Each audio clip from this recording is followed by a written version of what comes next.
નમસ્કાર દર્શક મિત્રો, મંતવ્ય ન્યૂઝમાં આપનું સ્વાગત છે। સિટી લાઈવ સાથે હું છું હિનલ। સમાચારની શરૂઆત કરીએ। સુરતને મેઘરાજાએ ખમરોળ્યું છે। પર્વત પાટિયા વિસ્તારમાં આવેલી સોસાયટીઓની બહાર છેલ્લા 3 દિવસથી પાણી ભરાયેલા છે અને તેને લઈને સ્થાનિકોની હાલત કફોડી બની છે।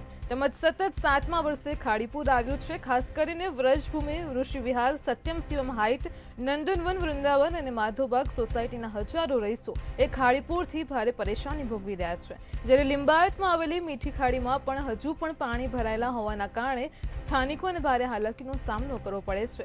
આ જળબંબાકારની સ્થિતિ વચ્ચે તંત્ર દ્વારા બેભાન દર્દીઓ માટે પણ કોઈ પણ પ્રકારની સુવિધા ઉપલબ્ધ ન કરાતા લોકોમાં ભારે આક્રોશ છે। તો સુરતમાં છેલ્લા 3-4 દિવસથી આબ ફાટ્યું હોય તે પ્રકારની સ્થિતિ સામે આવી છે। છેલ્લા 3 દિવસથી મેઘરાજા સુરત પર મહેરબાન થયા છે। અવિરત રીતે જે વરસાદ વરસી રહ્યો હતો, આ વરસાદને કારણે ઠેર ઠેર પાણી ભરાવાના દ્રશ્યો સામે આવ્યા હતા।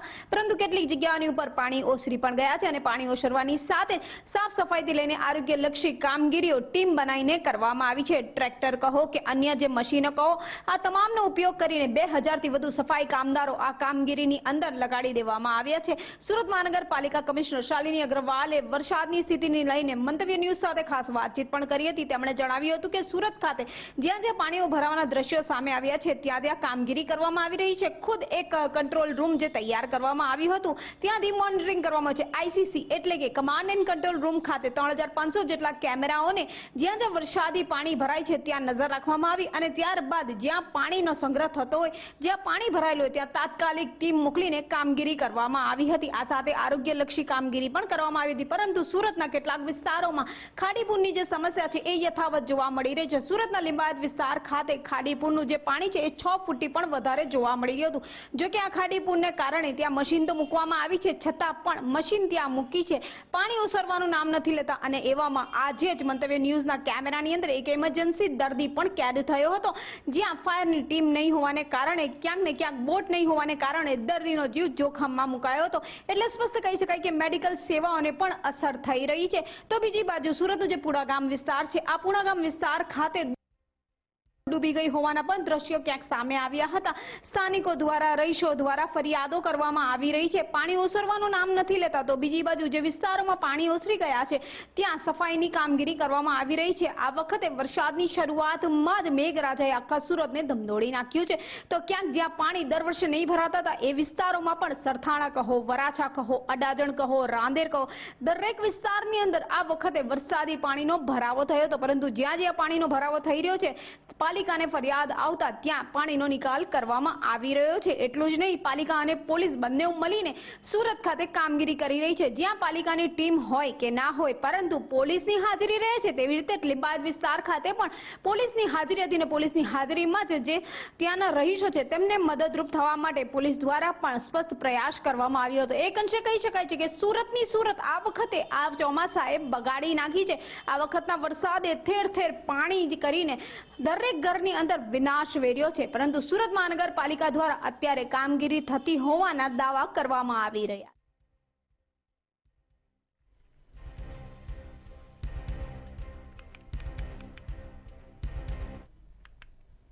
વરસાદને લઈને હવામાન વિભાગ દ્વારા આગાહી કરવામાં આવી છે। રાજ્યમાં આગામી 7 દિવસ મેઘમહેર યથાવત રહેવાની છે। રાજ્યમાં વાવાઝોડાની સાથે વરસાદની આગાહી છે। તેમાં સાબરકાંઠા, અરવલ્લી, મહીસાગરમાં ઓરેન્જ એલર્ટ છે, તો કચ્છ અને સૌરાષ્ટ્રમાં ભારે પવન સાથે વરસાદની આગાહી છે। તો ભાવનગર, અમરેલીમાં પણ ગાજવીજ સાથે વરસાદની વકી છે। માછીમારોને 2 દિવસ દરિયો ન ખેડવા માટે પણ સૂચના અપાઈ છે।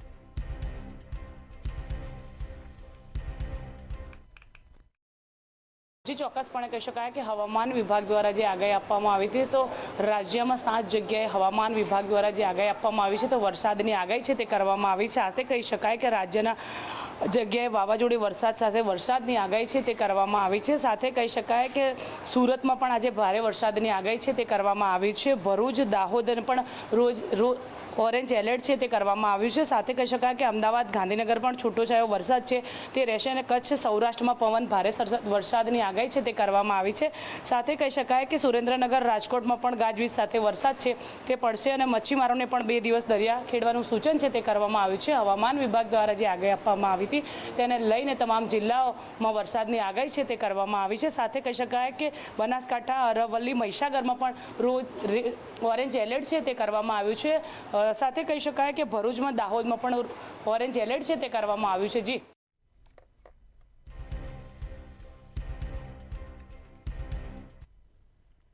ગુજરાતની 4564 ગ્રામ પંચાયતો માટે 22મી જૂને ચૂંટણી યોજાઈ હતી અને સવારથી 9 વાગ્યાથી ચુસ્ત પોલીસ બંદોબસ્તની વચ્ચે મતગણતરી પણ શરૂ કરાઈ હતી।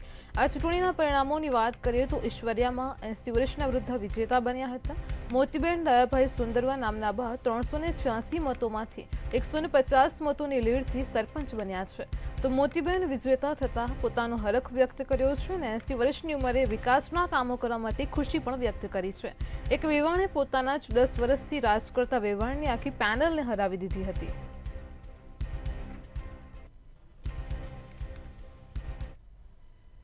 રાજ્યની 4564 ગ્રામ પંચાયતોની ચૂંટણીના પરિણામો આવી ગયા છે। જોકે ગ્રામ પંચાયતોની આ જે ચૂંટણી થઈ તેના પરિણામોની અંદર અનેક અવનવા કિસ્સા સામે આવ્યા છે। ખાસ કરીને જોવા જઈએ તો એક ગ્રામ પંચાયતની અંદર છેલ્લા 10 વર્ષથી શાસન કરતી મહિલાને તેની પોતાની જ વેવાણે આખી પેનલ સાથે આ ચૂંટણી જંગ જીતી ચૂકી છે। એટલે કે આ ગ્રામ પંચાયતમાં 10 વર્ષથી શાસન કરતી વેવાણને પોતાની જ વેવાણે આખી પેનલ સાથે હરાવવાનો કિસ્સો સામે। તો બીજી તરફ 3 ગ્રામ પંચાયતોની અંદર ચિઠ્ઠી ઉછાળીને સરપંચો નક્કી કરવાની નોબત આવી હતી। આ સાથે એક ગામની અંદર 80 વર્ષના બા ગામના સરપંચ બન્યાનો કિસ્સો સામે આવ્યો છે। ખાસ કરીને જો જોવા જઈએ તો 3524 ગ્રામ પંચાયતોની અંદર પેટા ચૂંટણીનું આયોજન કરવામાં આવ્યું હતું, જેના પરિણામો પણ આવી ગયા છે। તો બીજી તરફ 751 જેટલી ગ્રામ પંચાયતો સમરસ થઈ છે। આ ઉપરાંત 272 ગ્રામ પંચાયતોની અંદર વિવિધ કારણોસર ચૂંટણી થઈ શકી નથી। વિજેતા ઉમેદવારોને વધાવવા માટે તેમના સમર્થકો આજે સવારથી મતગણતરી કેન્દ્ર ઉપર ઢોલ નગારા સાથે પહોંચી ગયા હતા। તો બીજી તરફ જેમ જેમ પરિણામ આવતા હતા તેમ ઉમેદવારો પોતાની જીત સાથે ભવ્ય સરઘસ, ભવ્ય જુલુસ કાઢવામાં આવ્યા હતા। ડીજે, નાસિક ઢોલના તાલે ક્યાંક ગુલાલ અને રંગોની છોડો ઉછાળી હતી તો કેટલીક જગ્યાએ રોકડ નાણાં ઉડાડીને પણ ખુશી વ્યક્ત કરી હતી। આ ઉપરાંત કેટલાક કિસ્સાઓની અંદર વિજેતા ઉમેદવાર અને સમર્થકો વચ્ચે ભાવુક દ્રશ્યો પણ સર્જાયા હતા। રાજ્યની 4564 ગ્રામ પંચાયતની ચૂંટણીમાં સારી એવી રસાકસી જોવા મળી હતી। મતગણતરી સવારે 9 કલાકે શરૂ થઈ હતી અને ટપોટપ જેમ જેમ પરિણામ બહાર આવતા હતા તેમ સમર્થકો ડીજેના તાલે પોતાના સમર્થક ઉમેદ છવાયો હતો। આમ આ ચૂંટણી કहीं ખુશી કहीं ગમના માહોલમાં ફેરવાઈ હતી।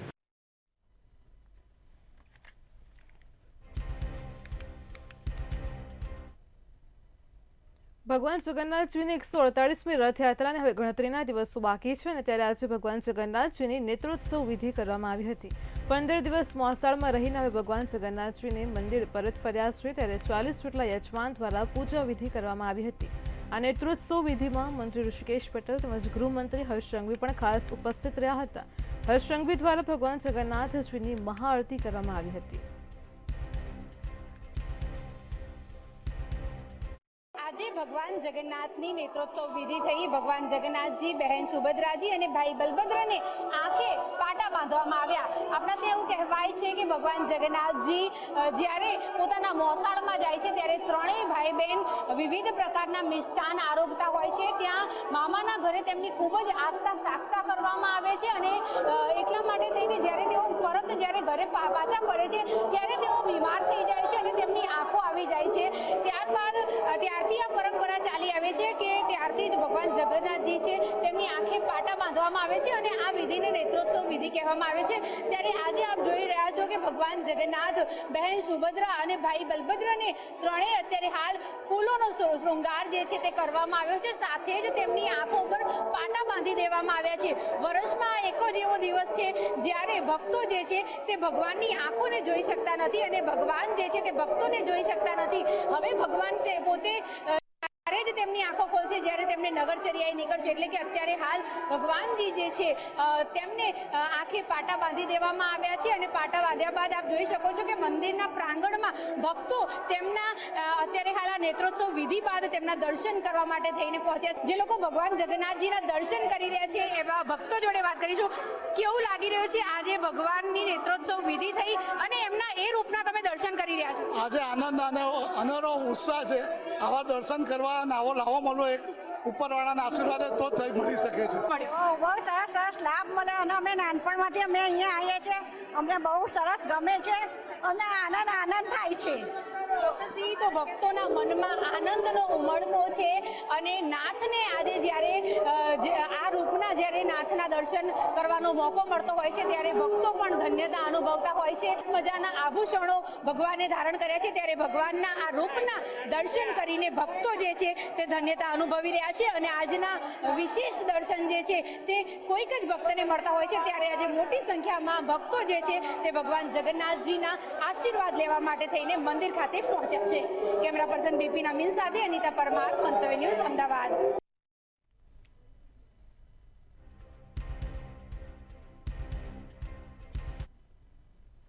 ભાવનગરમાં રથયાત્રા પહેલા સજ્જડ તૈયારીઓ કરવામાં આવી રહી છે। તંત્ર દ્વારા રથયાત્રાના રૂટ પરના દબાણ પણ હટાવ્યા છે, સાથે જ અનેક જર્જરિત ઇમારતોને પણ દૂર કરવામાં આવી છે। મ્યુનિસિપલ કોર્પોરેશનના કોમ્પ્લેક્સમાં પણ કાર્યવાહી કરાઈ છે, સાથે જ શહેરના ઘોઘા ગેટ પાસે પણ જર્જરિત બાલ્કની તોડવામાં આવી હતી।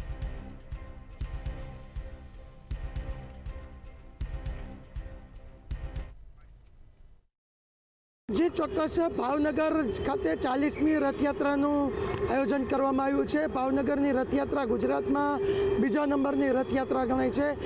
2 કિલોમીટર કરતાં પણ વધારે લાંબી અંતરની આ રથયાત્રા છે તેનું આયોજન થતું હોય છે। અનેક ફ્લોટ છે તે રથયાત્રામાં જોડાતા હોય છે। સાથે જ રથયાત્રાને જ્યારે પ્રસ્થાન થતું હોય છે ત્યારે ભાવનગરના 18 કિલોમીટરના જે રૂટ નિયત કરેલ છે ત્યાં નિયત રૂટ ઉપર કોઈ પણ જાતનું અકસ્માતનો બનાવ ન બને તે માટે તંત્ર દ્વારા જે કહેવાય કે કામગીરી છે તે હાથ ધરવામાં આવી હતી, જેના ભાગરૂપે ભાવનગર મહાનગરપાલિકાએ રથયાત્રાનો રૂટ છે ત્યાં આગળ કહેવાય કે જે જર્જરિત ઇમારતો બાંધકામ હોય છે તેને દૂર કરવામાં આવ્યા છે। તેની અંદર જે ભાવનગરનો રૂપમ ચોક કે જે આગળ અત્યારે આપણે ઊભા છે તે રૂપમ ચોકમાં મારી પાછળ જે મહાનગરપાલિકાનું જે કોમ્પ્લેક્સ છે તેની અંદર જે તેની બાલ્કની જર્જરિત બાલ્કની હતી તેને દૂર કરવા માટેની કામગીરી હાથ ધરવામાં આવી હતી, કારણ કે અહીંયા હજારોની સંખ્યામાં લોકો છે તે ભગવાનના દર્શન કરવા માટે આવતા હોય છે અને ભગવાનની રથયાત્રાના કહી શકાય કે આનંદ લેવા માટે આવતા હોય છે। ત્યારે રથયાત્રાના જે રૂટ છે તેની અંદર કોઈ પણ જાતનો અકસ્માતનો ન બનાવ બને તેને ધ્યાને રાખીને આ બાલ્કની છે તેને તોડી પાડવામાં આવી છે। તેમજ શહેરની અંદર જે રથયાત્રાનો રૂટ હોય છે ત્યાં આગળ જે દબાણ હોય છે તેને પણ દૂર કરવામાં આવ્યા। ભાવનગરમાં રથયાત્રાની તડામાર તૈયારીઓ ચાલી રહી છે। ઉલ્લેખનીય છે કે જે રૂટ પરથી રથયાત્રા નીકળશે ત્યાં કોર્પોરેશન દ્વારા હાલ તો જર્જરિત મકાનો છે, જે બાલ્કનીઓ છે તેને તોડવાની કામગીરી ચાલી રહી છે, તો તંત્ર દ્વારા રથયાત્રાના રૂટ પરથી દબાણ દૂર કરવામાં આવ્યા છે। ભાવનગરમાં રથયાત્રા પહેલા સજ્જડ કામગીરી થઈ રહી છે। તંત્ર દ્વારા રથયાત્રાના રૂટ પર નિરીક્ષણ કરવામાં આવ્યું છે। ઉલ્લેખનીય છે કે જે રૂટ પરથી રથયાત્રા નીકળશે ત્યાં કાયદો અને વ્યવસ્થા જળવાઈ રહે, કોઈ મોટી દુર્ઘટના ન બને તેને લઈને તંત્ર દ્વારા તૈયારીઓ કરાઈ છે।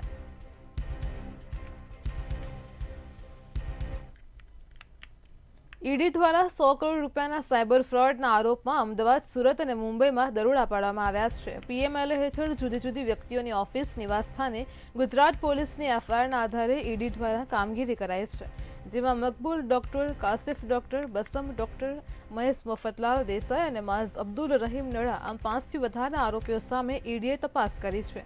તેઓ બોગસ એજન્સીના નામે લોકો પાસેથી રૂપિયા પડાવતા હતા।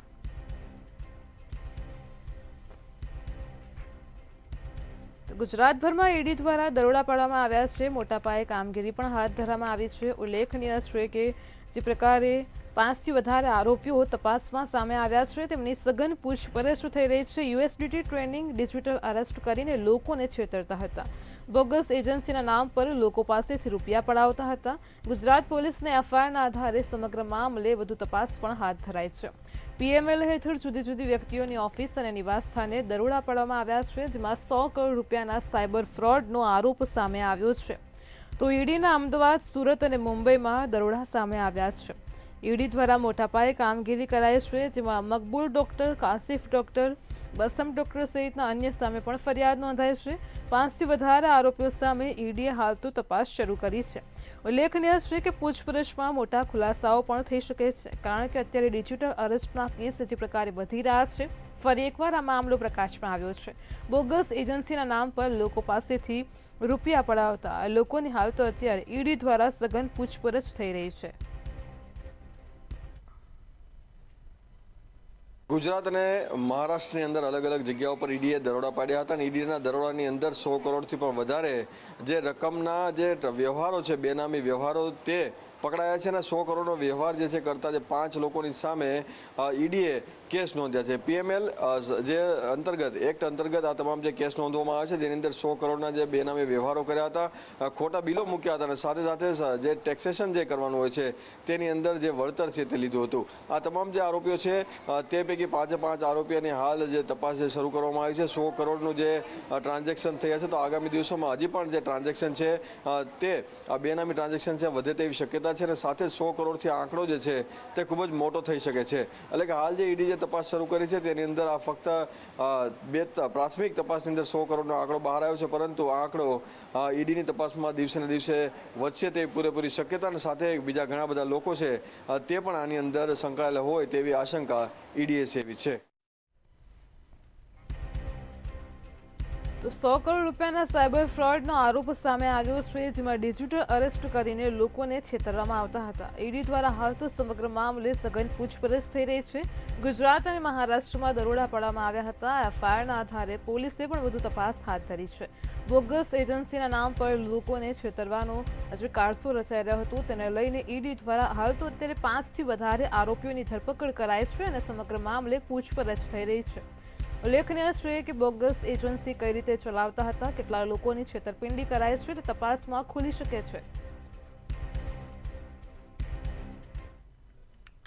વડોદરામાં પાલિકાની બેદરકારી યુવકનો જીવ લીધો છે. નિર્દોષ રિક્ષા ચાલકનું તંત્રની બેદરકારીથી મોત નીપજ્યું છે. સરદાર એસ્ટેટથી વૃંદાવન ચોકડી જવાના માર્ગ પર આ ઘટના બની હતી.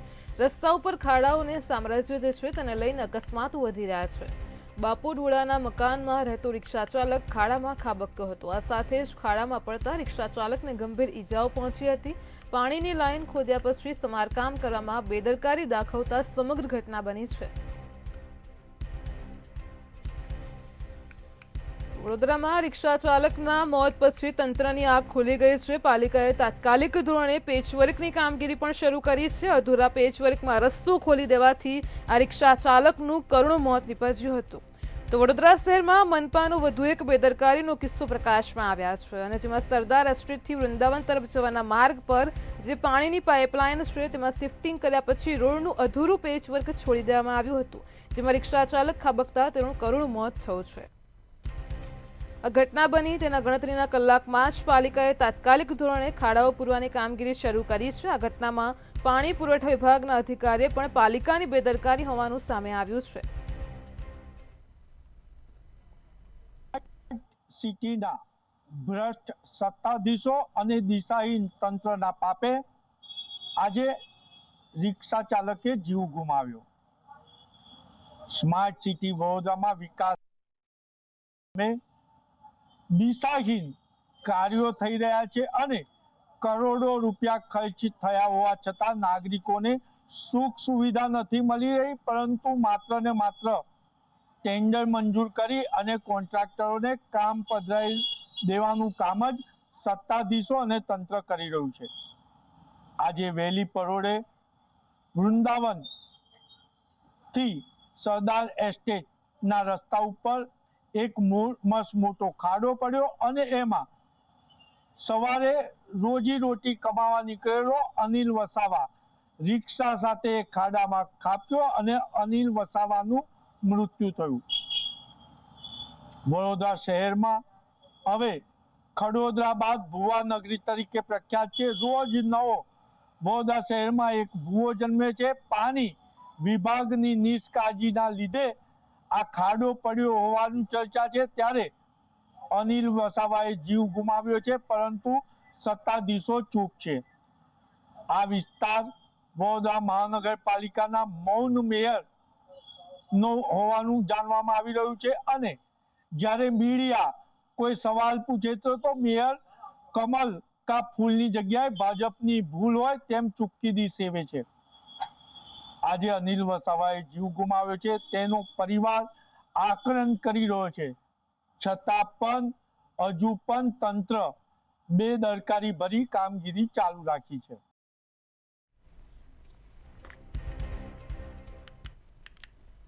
રાજકોટમાં લોકમેળામાં ફોર્મ ભરવાની મુદત ત્રીજી વખત વધારવામાં આવી છે. જન્માષ્ટમીના લોકમેળાના 238 સ્ટોલ તેમજ પ્લોટની મુદત પણ વધારાઈ છે. 238 સ્ટોલ અને પ્લોટની સામે માત્ર 20 જ ફોર્મ ભરાઈને આવ્યા છે. આ સાથે ત્રીજી મુદતમાં હવે 9મી જુલાઈએ છેલ્લી તારીખ નક્કી કરાઈ છે. વધુમાં એસઓપીના વિરુદ્ધમાં રાઇડ્સનું એક પણ ફોર્મ ભરવામાં નથી આવ્યું. યાંત્રિક રાઇડ્સનું એક પણ ફોર્મ ન ભરાતા તંત્ર પણ દુવિધામાં મુકાયું છે. આગામી 14 થી 18મી ઓગસ્ટ સુધી રેસકોર્સ મેદાનમાં લોકમેળાનું આયોજન કરવામાં આવ્યું છે.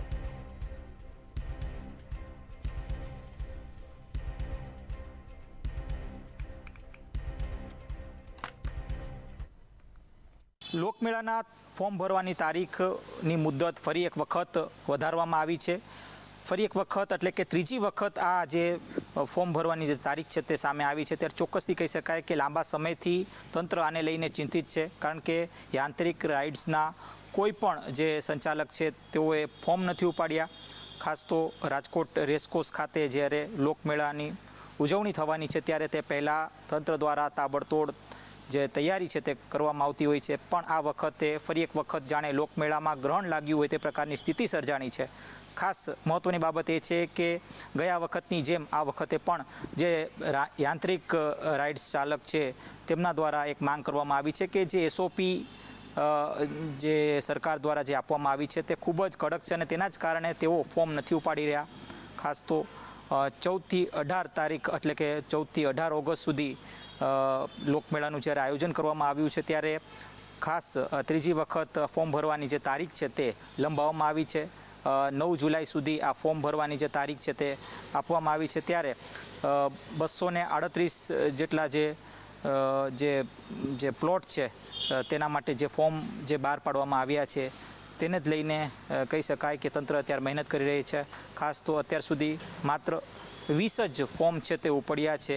એક સવાલ ક્યાંક ઊભો થઈ રહ્યો છે કે ક્યાંક ને ક્યાંક આ વખતની લોકમેળાની જે વાત કરવામાં આવે તો આ પણ એક કહી શકાય કે ખૂબ જ એક ગંભીર પ્રકારની સ્થિતિ જેવું અત્યારે લાગી રહ્યું છે. તંત્ર આના માટે ક્યાંક તૈયારી તો કરી રહ્યું છે, પણ એસઓપી ખૂબ જ કડક હોવાના કારણે જે યાંત્રિક રાઇડ્સ ના જે સંચાલકો છે તેઓ અત્યારે ફોર્મ નથી લઈ રહ્યા અને તેના જ કારણે જે ફોર્મ જે ઉપડવા જોઈએ તે અત્યારે ઉપડી નથી રહ્યા. એટલે એક જિલ્લા કલેક્ટર તંત્ર માટે એક ચિંતાનો વિષય સર્જાણો છે.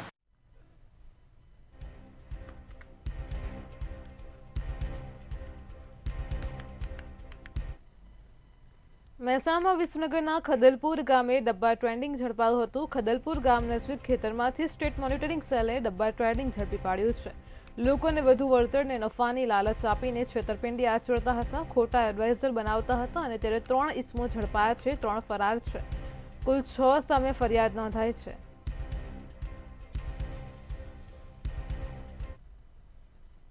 મહેસાણા જિલ્લામાં જો ડબ્બા ટ્રેડિંગની વાત કરવામાં આવે તો તેનું એપીસેન્ટર ગણાતું ખેરાલુ, સતલાસણા, વડનગર અને હવે વિસનગર પણ આવ્યું છે સામે. અને વિસનગરના ખદલપુર ગામની અંદર જે ખેતરની અંદર જે કહેવાય કે ડબ્બા ટ્રેડિંગ ચલાવતા હતા અને ખેતરમાંથી સ્ટેટ મોનિટરિંગ સેલે ડબ્બા ટ્રેડિંગને ઝડપી પાડવામાં આવ્યું છે અને ખેતરમાં બેસીને શેર બજારની ગેરકાયદેસર રીતે વેપાર ચલાવતા હતા અને લોકોને વધુ વળતર આપવાની નફાની લાલચ આપીને ફસાવતા હતા. ત્યારે લોકો જે સાથે છેતરપિંડી આચરવામાં ખોટી એડવાઇઝરી બનાવતા હતા. ત્યારે આ ડબ્બા ટ્રેડિંગમાં ચલાવતા 3 ઈસમોને હાલ ઝડપી પાડવામાં આવે છે અને 3 ઈસમો ફરાર થઈ ગયા છે. ત્યારે વાત કરવામાં આવે તો જે કહેવાય કે નકલી તમને ફેક આઈડી આપે, એકાઉન્ટ નંબર આપે ને તેમાં ખાતામાં પૈસા ટ્રાન્સફર કરાવે ને ત્યારબાદ પૈસા લઈને જતા રહે તે રીતના ડબ્બા ટ્રેડિંગ ચલાવે છે. અને એકવાર તમને નફો બતાવે અને બીજી વખતમાં તો પૈસા એમના જે હોય તે બી લઈને જતા રહે છે. અને હાલ જે વિસનગર તાલુકા પોલીસ સ્ટેશનમાં આ બાબતે ફરિયાદ થઈ છે કુલ 6 આરોપી સામે ને જે 3 ઈસમો ઝડપી પાડે છે તેને પોલીસે આગળની કાર્યવાહી કરી છે અને 3ને પકડવાના ચક્રો ગતિમાન કર્યા છે. જી.